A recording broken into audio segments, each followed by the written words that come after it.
welcome back to the vlog. Well, hey there, I'm super pumped to be back on the vlog. I have been doing the Entree Chats Daily Morning Show podcast again, getting back into the community. You know what, it's like, I was thinking like, oh, the community idea failed or that didn't work out, but I never put forth 100% effort. I never did everything that I could possibly do to make that successful. And so I'm leaning into that and doing that. And I'm like, okay, so with that membership community, all the courses and stuff are still there. But within that is a daily podcast Monday through Friday, which drops, right now it's at 5 a.m. every morning. But I'm like, should I change the time for that? But 5 a.m. I guess seems to work. And so we're at 5 a.m. every day. And so I was batch recording a couple episodes. I was sick the last 2 days, so I couldn't do anything. I was on complete and total bed rest, so I haven't worked the last 2 days. But today I feel amazing and re-energized, and I have about 20 minutes before I need to hop on a call and set this camera up for live streaming, doing another test, because sometimes it overheats and sometimes it doesn't. And I've done where it's been 4+ hours on 2 different occasions without any issues, and then on another occasion where it was. And so I'm trying to figure out, is that because of certain plugs, certain adapters, certain settings, or what is the magic formula in order to get this to work well? At least in my environment, it probably won't be the same for everybody, which is why the ZV-E1 isn't an ideal camera for everyone. But for me, like, I was thinking about this morning, so many things in this camera that it literally, even with its flaws, is still my favorite camera. So I'm gonna squeeze in one more episode for Monday, and then on Tuesday is my birthday, and I'm hanging out with my best friend, and I do want to go to dinner with my parents to this restaurant that we really like as well. And so I'm really, really looking forward to it. I turned 35. I feel great about that. I don't feel like I'm aging or any stuff like that. Like, I love the idea of honestly getting older, not getting old, but just maturing, experiencing life, and living the life that I live now. It's been so rewarding and so much of a blessing, and I'm really excited. But there's only one thing that I'm not excited about that I do need to tackle today, and that is the mess that is this desk. I gotta hop on this meeting at 10:30, so I think I can get this episode done in like 7-8 minutes, and then set this camera up and still have plenty of time. I can do it.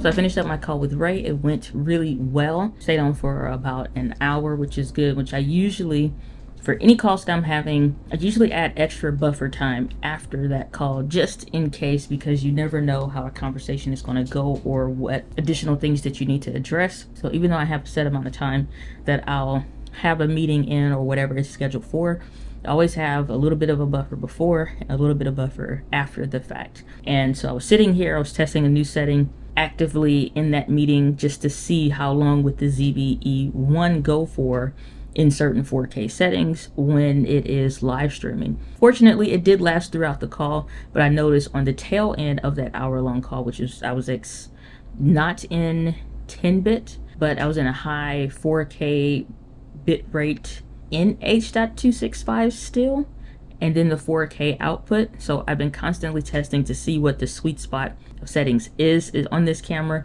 before it turns off, and I leave it just like I did anything else. And so I am doing this so that I'm not just doing random tests or spot off tests. What is a real life scenario like with this camera when you're using it in this application where it seems to be weak in, and what is the setting? Now, I've done 4 and 5 hours, and it's like, it just, no issues, no overheating symbol ever, never shut off once. And so it's a diva. It's a diva camera in that regard.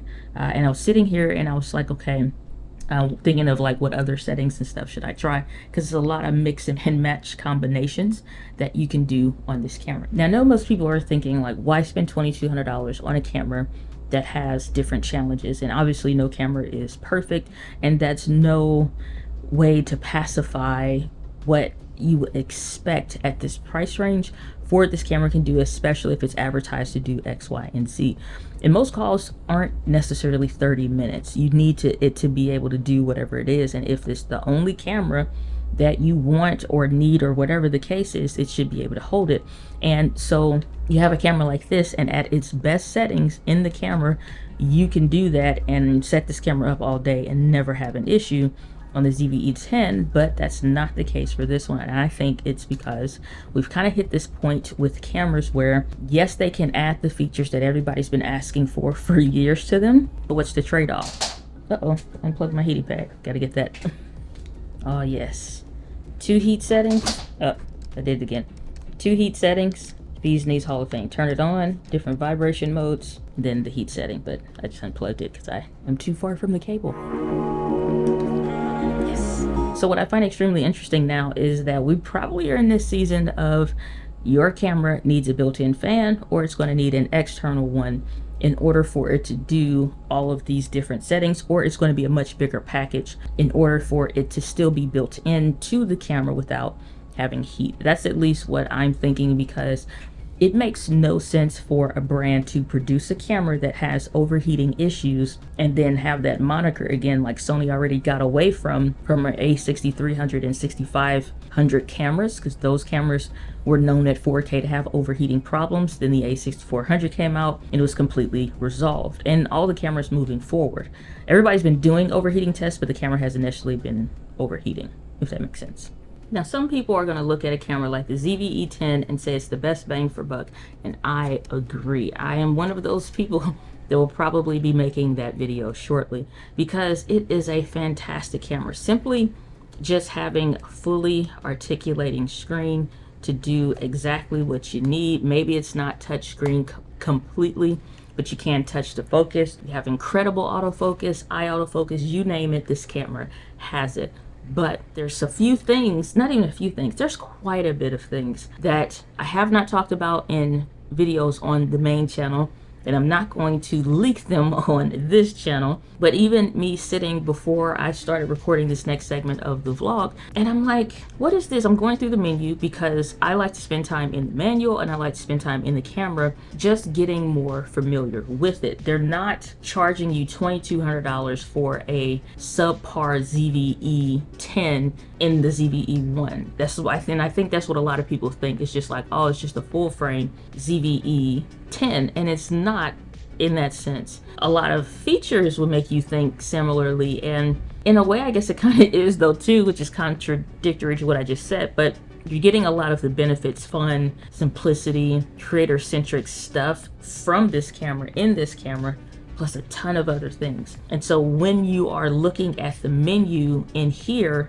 and I'm like, I was going through is why I picked it up, and I'm like, is this setting that I'm looking at in this camera, is it over here in this camera? So I pop the lens on, I'm going through the menus, and I'm like, I don't see it.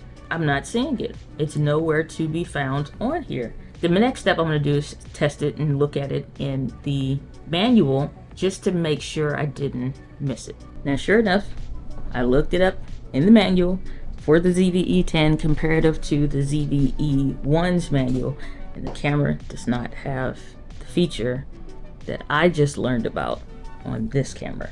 Now, efficiencies and systems are my jam, and that is one of the biggest differences I found between the ZVE10, and as much as I've loved using this camera, this is why I got rid of all of my APS-C cameras, went ahead and made the switch to full frame, starting with this camera versus some of the others. And maybe by the time we put this vlog out, this A7C Mark II will have a release. We're a few days away from it now. But my thing is this, even though like that camera may be something that we add to the mix, I knew that Sony honestly wasn't going to be trying to build up the APS-C line like they probably used to versus the full frame lineup, which is why I chose that.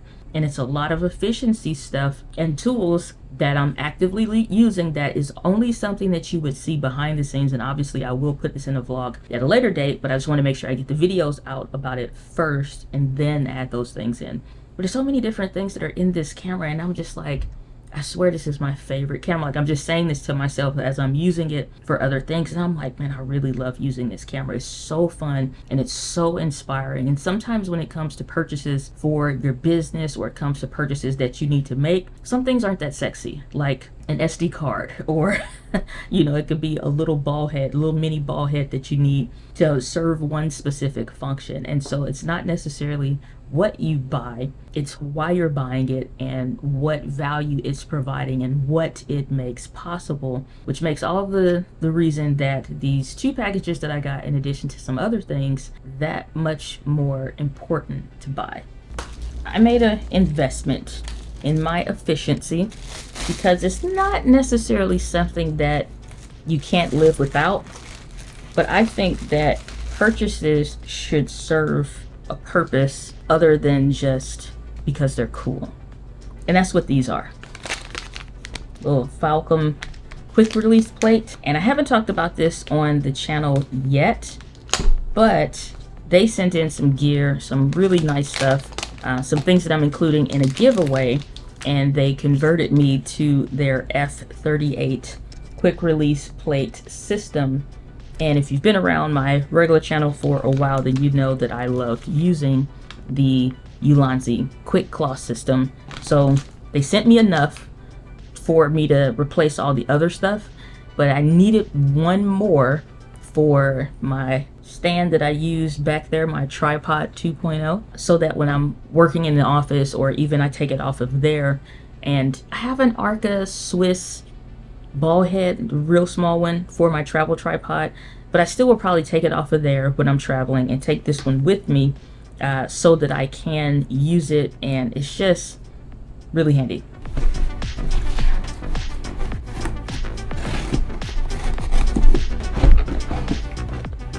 Lens wipes, something that, again, it's not super necessarily sexy, but these last me 6 months, and so I think they may have one that's larger, but I just reordered what I had already previously ordered the last time, which is 220.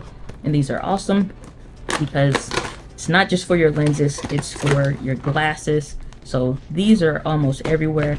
And I was beside myself that I let myself get down, but I think now I know what my frequency is. So to save a little bit more money on stuff like this, then you can go ahead and make that like an auto ship of sorts with Amazon.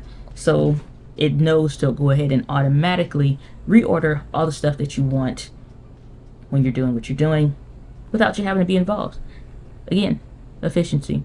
Another package that I bought was a small rig version of their FZ100 dummy batteries, because with these, you do not have to worry about when you plug in your camera, like an A7C, A7C Mark II, A6700, A6600, all those different cameras that use the FZ100 batteries.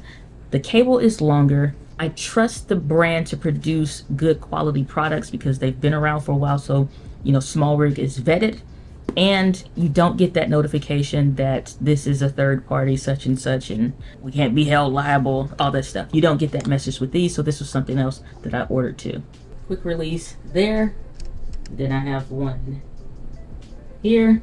So when I'm doing vertical content or content at the desk, I have it there. I even have one there. Then I have one for there. So now everything that I have has quick release plates, everything works well, and everything is on the same system, which thankfully, like I said, they sent me a lot of gifts and stuff to try, and I liked it so much. It didn't solve necessarily a problem, but it made something more efficient, where these are lower profile, so they're thinner, not necessarily less weight, because I did check the weight, being an ultralight content creator, but at the same time it was something that would work, and I could use something else that I got since I last did a vlog. This was something new that I added to the repertoire, which is the Mantis Pro. This is a 2.0, so this is a different kind of ball head than what they had before, and this is plastic, not metal like the other one.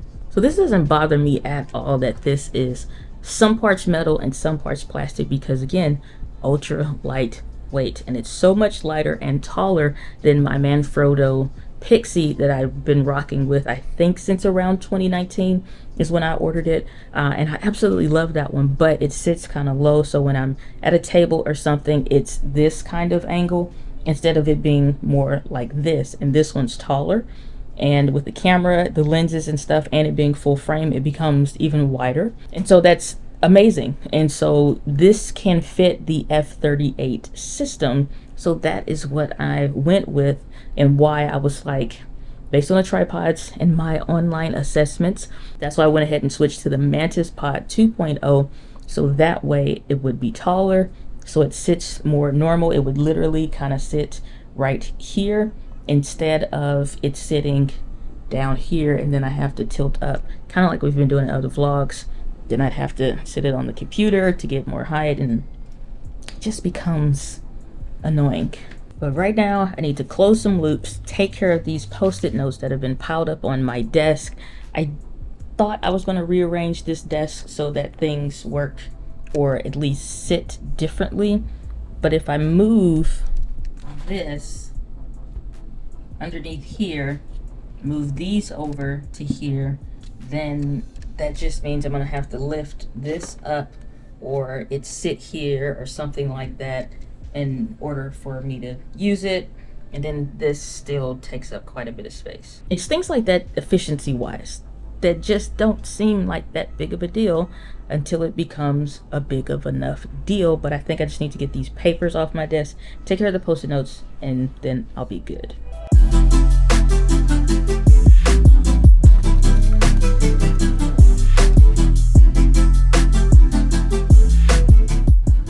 Really want to go outside, but yeah, no.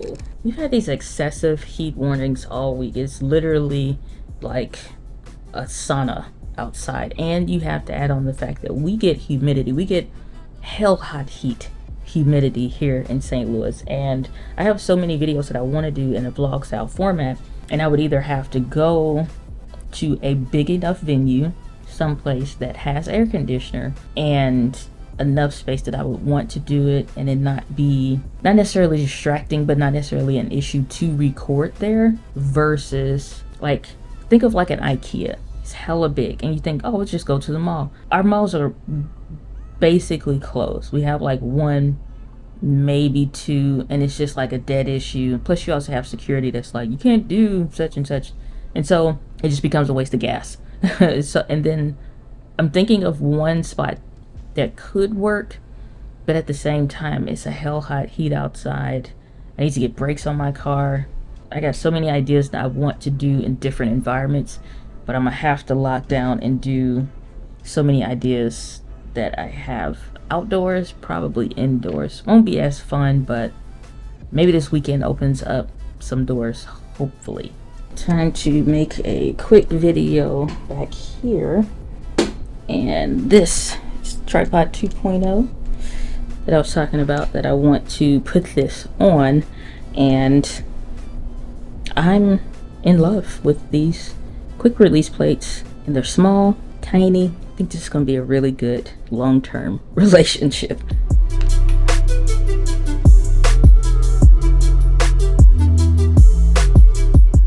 See that little mark right there? A little bit of silver.